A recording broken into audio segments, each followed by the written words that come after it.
welcome. This is the ELEET Review Podcast. We're coming at you here today with a Quiet Place 2 review. It's a little bit overdue, but the movie came out pretty recently, so we're going to go and talk about it. Really enjoyed it. Before we get started, make sure to like and subscribe. We got a lot of cool content coming your way.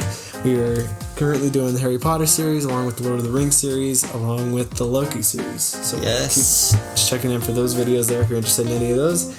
And comment down below what you thought of A Quiet Place 2 if you've seen it. Let's go ahead and get started. We'll rank it the way we always do. I'll start with characters on a scale of 1 to 10. What did you give them? I was really nice on this one. I give it a 9. Nice. Just because I think for the most part I like all the characters. The son as an actual character isn't the greatest, but I think that he still does a really good job. Yeah. And I think all the actors are just doing a stellar job. Like every single actor. And I like the new guy that they introduced. I think he was really cool. I like seeing him, and I love when they go to the small town and they meet that other guy. Even though it bugs me so much when you're just like, I gotta go get back to my family. Like, stop. But yeah, everyone does a really good job. What about you? Nice. So I gave the characters an 8.8 because I couldn't quite give them a 9. I liked them a lot, and the stars of the show for me were obviously the deaf girl and Cillian Murphy, the main guy. He blew me away. Like, I thought he did such a good job, and I didn't know if he was going to or not based on the trailers and stuff, but he really wowed me. So like, there's all those aspects, and John Krasinski at the beginning, such a good job. Like, everybody did a good job, but I couldn't quite give it a 10 just for my little problems with just like Emily Blunt and the kid, the boy. They weren't bad at all themselves, but I just don't think they were used the best they could have been to give it like a 10. Because I felt they were just not really moving the plot forward very much, whereas, you know, the girl and the Cillian Murphy, they're just totally running the plot forward, doing all the work. Emily Blunt did have like really epic scenes, which I liked a lot, but I just felt she didn't do too much. A lot of it was just her kind of like walking around and stuff. Yeah, and I was expecting a way different story than that. I'm still happy with the story, but I just was expecting more from her, so not really her fault, just how she was used. So let's go to the dialogue. What do we give that? We'll scale 1 to 10. Keep in mind, this is a quiet movie, but we're talking about just how they use kind of their gestures and even just the sign language, everything like that. Yeah. Okay, I give it an 8 because I think everything was all pretty good. Like when the guy's explaining like how his wife died and stuff and all that. I enjoyed all that stuff. All the sign language and stuff, I guess we can like count that, but they do a really good job, especially because everyone had to learn sign language except for that one guy. Yeah, it's pretty good.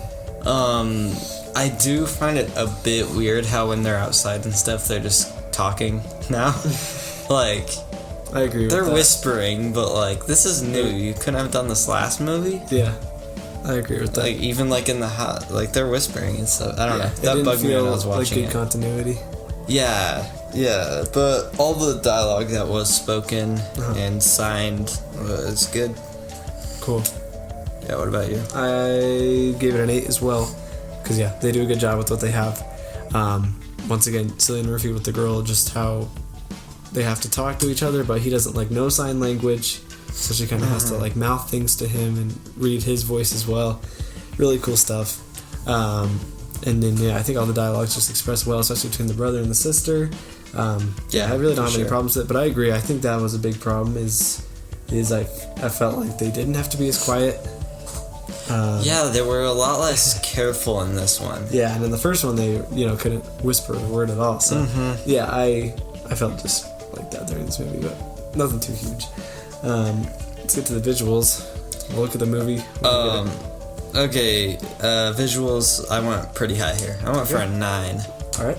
Just because I think John Krasinski did like great with this movie, especially this kind of flows into the action, but you know that scene where Emily Blunt's like driving and then the truck comes speeding at her, that's like all real. Like, I know, it's crazy. It's so cool, just stuff like that, and how a lot of this is practical effects. Especially that whole beginning scene. I think that the visuals are really good, and the monsters look good. Their CGI doesn't look fake or anything. Looks good, yeah. I think they did a great job with this. What about you? Cool. Yeah, I gave the visuals a 9 too, because I agree it was done very well. Behind all the cinematography, just in scenes and how they cut things, really, really cool. Oh, yeah. I think he picked a great location for a small town to show at the beginning. He did. It's a great way to show just a normal town before all this craziness happens. This is a different town too than like the one in the first one where you see it all empty. Yeah, and it looks the same. It's just seeing the visuals of people being scared and running into places, like when all the chaos starts happening, it's just crazy good. And yeah, just the visuals of urgency. I love kind of the boat harbor and how that all looked with all the boats. Yeah, that was a nice scene, and yeah, just really cool stuff. The train, I just liked all the set pieces a lot. So really cool. I agree. It was all awesome. What do we give the action in this movie? Scale 1 to 10. I also gave the action a 9, but this kind of flows into the visuals too. Thinking of all the practical effects behind it. Yeah. I absolutely loved that first scene. I thought it was so cool.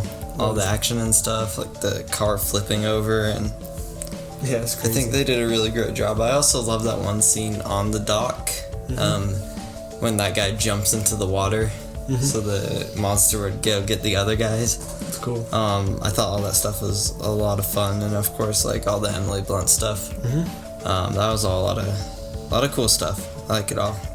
What about you? Nice. So I went really high on the action. I gave it just a straight 10. Oh, dang. Because I just didn't have a problem with it. I couldn't think of one. I thought every bit of action it did went really smoothly, and it was pretty much anything I wanted from it, which is what everyone says about the movie. It gave him everything he wanted. I think it's mostly due to the action, because I think the creatures are used well. You just see them causing such destruction that it's tragic, honestly, how brutal these things are. It is, especially in the beginning. You think it's just so sad. Yeah, and the urgency is crazy, just with sound, which is still present in the first movie so well too. Just with how you have to be so quiet and still, and then just the action, with Emily Blunt. She gets some really cool gunshots, and I love the whole shooting the sprinklers in the air thing. And then the action too when they get to the new town and they're just running everywhere, and same with the boats and those guys, just super cool action. Yeah, and also, I don't know if this counts as action, but when the kid's running and he steps on the bear trap, I was like, ugh. Brutal. I hated that. Yeah. So good though. Yeah, and it adds just so much urgency, especially when the guy's aiming the gun the whole time and they got the creature coming after them. Just such cool action. So I gave it a 10 because I didn't have a reason not to. Nice. So let's get to the plot. What do you give the plot scale 1 to 10? I probably could have gone higher, but I give it an 8 because I think it was a solid plot. I liked the whole thing with that. I think what I liked about the first one is that most of the movie they're all together as a family. I agree. They splits off the characters and stuff, and I'm cool with that. But that's the whole movie. Yeah. But yeah, that's cool. I like the whole plot with them trying to get to the new town and stuff, and then they accidentally drag that creature into it. Yeah. And some of the Emily Blunt stuff, she doesn't do too much most of the time until the end. She gets her moments. Yeah. But yeah, I like the whole thing with them having to stay in the basement.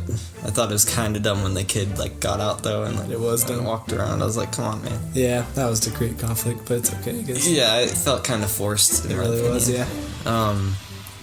But yeah, it was a solid plot. But yeah.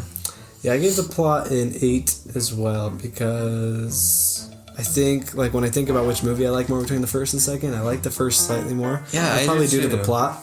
Every other thing is really, really debatable on what I could like more, but the plot, I'm I still like the first a little more. Just because I think the plot makes a little more sense in that one. This one's still good. It does expand things, but it doesn't expand them a lot. And it's weird because we get to a new town and we think all these new things are going to happen, but the creature's just there anyway, so he just comes and basically kills the whole town anyway. So it's I guess this isn't pushing the plot forward really. Yeah, that's true. And I thought that's what was going to happen. And yeah, the plot just wasn't as much my favorite. I miss having John Krasinski a little bit too, which is okay, but I like having him a lot in the first.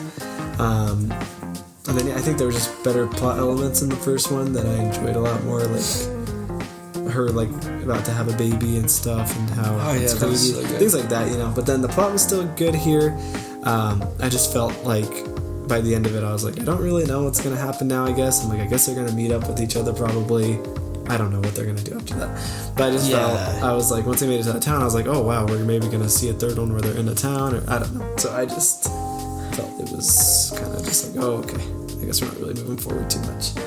So I give it an 8, but still enjoyable, still a good enough plot. It's a good length movie too, like it doesn't overstay its welcome or anything, which is great. No, it doesn't.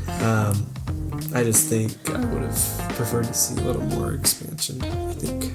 Yeah. Anyway, what's your final score out of 10? I got an 8.6 out of 10. Dang, I got an 8.8 out of 10. Oh, you got slightly higher. It's because of that 10 that you added. And then out of 5 stars, what would you give it? I'll give it a 4 out of 5. What about you? I'll give it a 4.5 out of 5. That's what I found on Letterboxd, but I agree with that. Do you agree with the Rotten Tomatoes of 91%? Yep, I think I do.